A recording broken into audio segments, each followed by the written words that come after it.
Well, look what I found just for you. Yeah, I found this just for you, and it wasn't easy to find. I had to go to 7 of them. That's right, 7 gas stations just to find this. $3.59 a gallon. Yeah, it took me 7 different locations.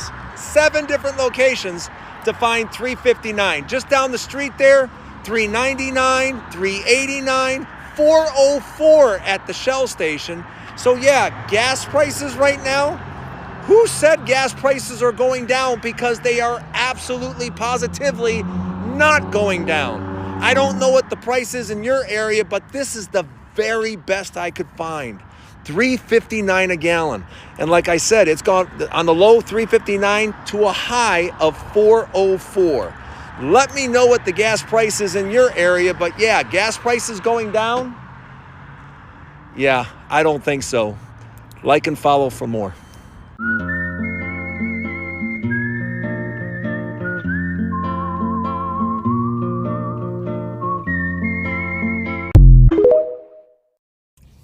Every time I think about or trying to move out my parents' house, the cost of living just get higher and higher. Like, insurance goes up, gas goes up, not to mention the fact that you got to make 3 times the rent of wherever you live at, which is kind of insane because the average person my age ain't even making what I'm making. Not to mention the fact that I check my pay stubs all the time. I'm not making as nearly as what I would make if they ain't take all them fucking taxes out of my checks every 2 weeks. Like, and I just been sitting here thinking, like, cause with me personally, when I moved out, I always wanted to move out by myself or with a significant other. And now I'm starting to realize when people move out, they get roommates. Or they move in college apartments with other people that they don't even fucking know of because the cost of living is too fucking high.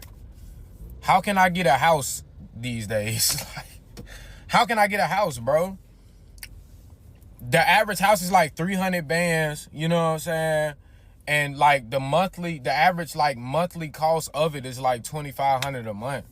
Like that's crazy. Like, and me personally, I never agreed with having to have more than one source of income. In my opinion, you having more than one source of income should be a choice. It shouldn't be, I shouldn't need 2 sources of income to fucking survive. I'm 23, bruh. God damn. I am fucking 23. And I'm already like having a midlife crisis for real. You know what I'm saying? Because I want to move out my parents' crib, but I ain't trying to live check to fucking check. Like, I'm sitting here making more money than I ever made ever in my life in a year's span. And it's still not enough for me to fucking move out and be able to fucking sustain a living. Like, we're doomed, bro. And they wait until we get grown to do shit like this. Like, yeah, it's over with, bro. It's over with. So, life update. I'm living in my car. My little S10. This is me. Stay home for the foreseeable future. And yeah, I don't know what to do. And I don't really have anyone. I toured 2 apartments yesterday. I won't qualify for them because you have to make 2.5 times the over $1,200 rent a month.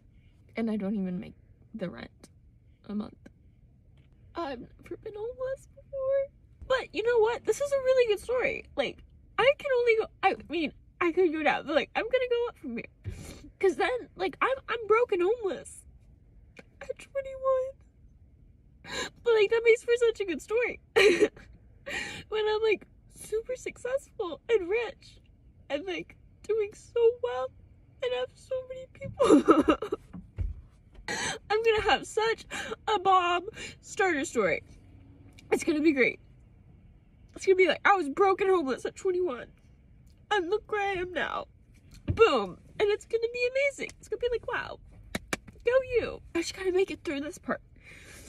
But this part like builds resilience, character, all that shit. I'm gonna be so funny after this. I'm gonna have such a good personality.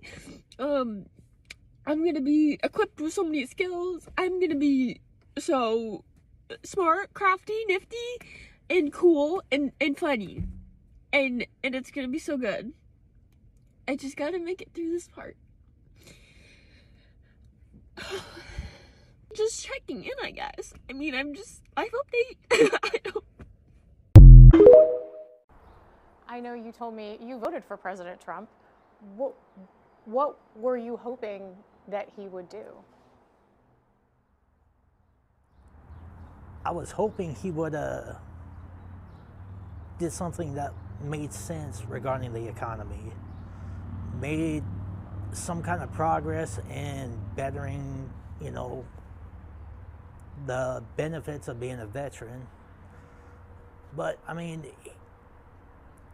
it just seemed like he actually cared about doing what was best for the country, but now it just feels like all about me, Donald Trump, not, the guy out there working in the trenches trying to make ends meet, trying to pay a mortgage, trying to pay the bills. It goes against everything I expected when, I voted for him. So you're not satisfied with what you said? No.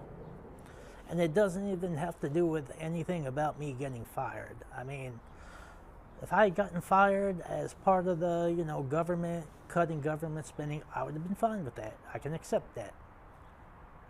But he's not delivering on anything he said he was going to do. So what's your real game plan? It doesn't make sense to me. There are some things that he promised to do that he has put in place. I mean, there are executive orders that he's done, that he said that he was going to do. You don't feel like he's lived up to those promises? I mean, where are the results? I mean, seriously, prices are still going up. We're now in the middle of a tariff war with a bunch of countries that used to be our steadfast allies. I mean, how do you make an enemy of Canada? They're right next to us, and they've been one of our premier allies and commerce partners for, I mean, seriously, like what, centuries now? And he did say that he was going to put tariffs in place. Did you just not think that they would be implemented in this particular way? I didn't think they were going to be put in play in a juvenile way. I mean, where was the attempt to actually talk to the heads of these other countries like, hey, I feel you have unfair tariffs against our products. I'd like to talk about it first. And if we can't work out some kind of resolution, then I feel to protect our people, we need to implement this kind of tariff. There was no attempt at even talking to the other countries.